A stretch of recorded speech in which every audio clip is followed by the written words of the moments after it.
Good morning. Good morning, Happy Vicky. Saturday. Good morning, Versus Visionaries. Another beautiful Saturday for our Versus Visionaries. Yes, we are How here are you again. doing? I'm perfect because we are here again. Same channel, same hour, same people, same us. We are receiving so many messages, right? On YouTube, on our Instagram or LinkedIn or Facebook. And I really want to say that this episode actually has been inspired by one of the recommendations coming from one of the many messages which we are receiving. So welcome to Mindfulness versus Chaos.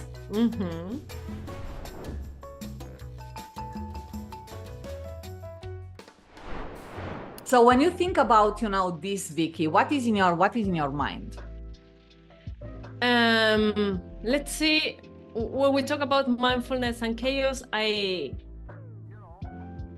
just think about the world itself. That is always like we are in the turmoil, right? Have you ever wondered how to maintain your inner calm when the world around you is in this hurricane, in a turmoil? Yeah. The picture which I get in my head, that I'm very visual, right? In general, when I'm talking about, mindfulness versus chaos, I picture, this kind of like, Zen master, right? In, full meditation mode, and everything is around him is like, just, flying monkeys and the jungle and the chaos, buildings like destroying. Exactly, And he's sipping a tea, right? Yeah. He's just like, like sipping a tea, full meditation, full Zen, and everything. And there is nothing around him disturbing him from that state of mind. Exactly. So the chaos, it's around him, not within him. Exactly, and that's the key. Yes. That's what we're going to talk about. Yeah. So while chaos reigns supreme, our fearless mindfulness, right? Our warriors, right? They are really standing like, unfazed, they are ready to drop. We are ready to drop some very serious Zen bombs today, right? And I would like, start sharing a very simple story, right? So today, actually, I got up very late with 100 things on my plate, like 100 things to do. And when you are in this kind of like, rushing through everything, we have to record the podcast. I really need to write some of the posts for my Instagram. I really need to have some other, tasks to do for mastermind. So when you have so many unrun a business, right? Yeah. When you are like, when I was getting up late this morning, I was in panic mode. Okay. It was chaos. I didn't know what to do first. I didn't know, shall I just, text few people to take care of some of the things? Shall I text you to say, let's start 30 minutes later? Am I going to drink my coffee? Oh, someone is ringing at the door. And in that chaos, what do you think I did? Knowing you or not knowing you? Let's say knowing me. Just breathe. So in that chaos, I took some very deep breaths and I pictured my happy place. Okay. Nice. I'm gonna disclose to everyone here to know that my happy place. Oh, we're among friends. Don't worry. Yes. My happy place.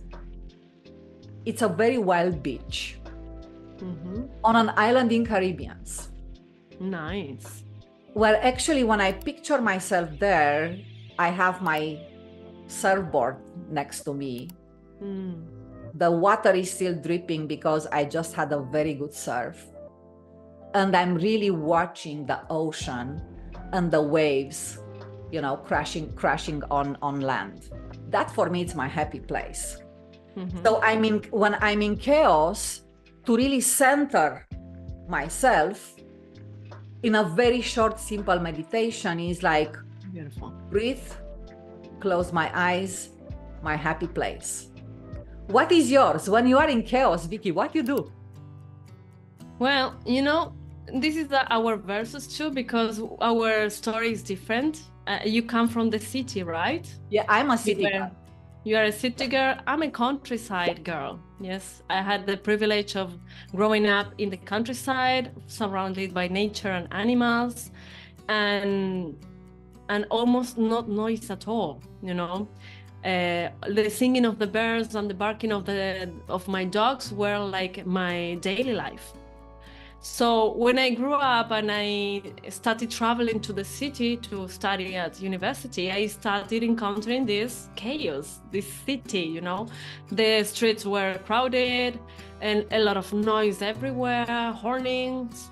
So at that time, I started like feeling what you mentioned, that you feel like, oh my God, so much noise, so much things, because in my place, there was not such a thing.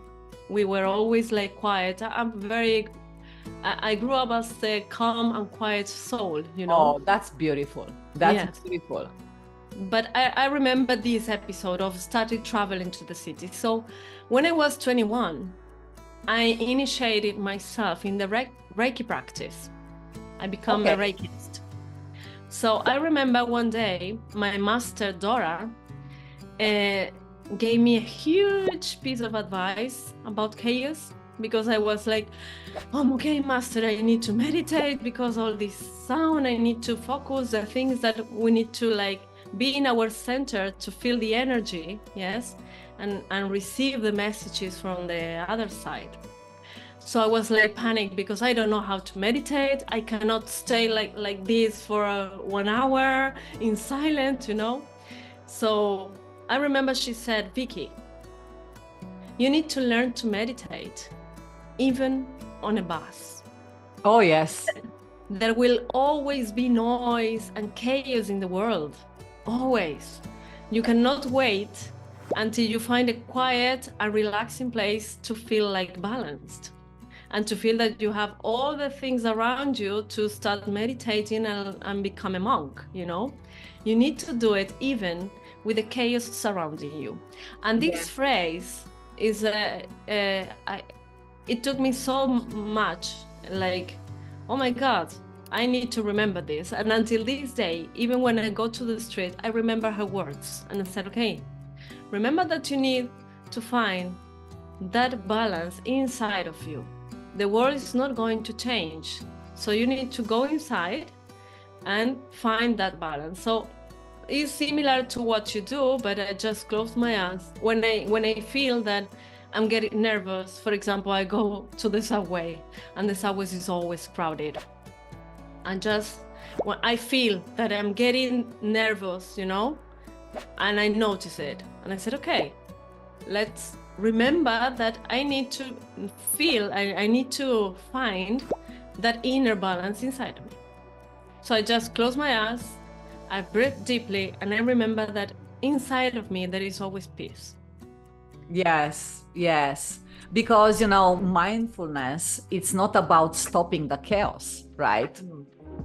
Mindfulness, it's about finding peace within it and shutting those kind of like noises and disruptions, and get to that kind of like, you know, silence within, where actually on a very quick pace you can recollect and you can move on. Exactly. So meditation, deep breaths, you know, happy place. I give one more tip here, right? Some people, they just be, you know, going into a state of like, you know, mindfulness, just taking a short walk. For me, what works is like, you know, taking a walk, but I really like to walk, you know, barefoot on sand or grass. Oh, beautiful. Because that connection and the kind of like the fact that, you feel that connection with the mother nature is also, helping you calm yourself in the middle of chaos, right? Yes, exactly. I love it. And I also do something like that. But I started like focusing on nature around me, even on the trees, When I start feeling like this, I walk. I do a nature walk like you, but I start focusing on the leaves, for example, the flowers, their color, their texture, even the clouds. Many times I just look at the sky and I start looking how the clouds are moving. If they are moving fast because there's wind, if they are not moving, there is no wind at all. And that exercise allows me to be present. True. That exercise of focusing on the details brings me back to the present moment. And when we go back to the present moment, there is no chaos, there is no anxiety, because anxiety comes when we are focusing on the future. We don't know what is going to happen, so we get anxious. If we are depressed and we are sad, it's because we are focusing on the past. So when we are present in this exact moment, we're just feeling our body, we're feeling the surrounding, we're enjoying nature, and that brings us to the center again, to be balanced. Amazing. So Vicky, thank you so much. Actually, that while you were talking, I picture it. I picture it, but I must confess something, right? And until now, I didn't realize that it's connected to mindfulness. But every time, especially in the spring, right? And I have some favorite flowers, but roses in general are my favorite flowers, right? I like kissing a rose and really feeling, the petals, the velvet, the velvety petals. And it's like taking in like that kind of calm and that kind of beauty, right? And softness, right? And softness, exactly. So while you are talking about like looking to the leaves and flowers and the nature in itself, actually, I said, oh my God, the reason why sometimes I go to like a rose kind of like bush is just that, and someone seeing me kissing me a flower on the street, they might think that I'm crazy, but actually that brings me a lot of calm and beauty, right? Yeah, and you're not crazy. I also hug trees, let me tell you. Sometimes I go and just hug a tree and I receive the energy, and I appreciate and say thank you for them to be there, right? Because they are the ones that give us life. True. So I think that to be mindfulness, to be not let chaos control our life, we need to go back to nature. True. If you see nature is always like calm. It has a biological time. Yes.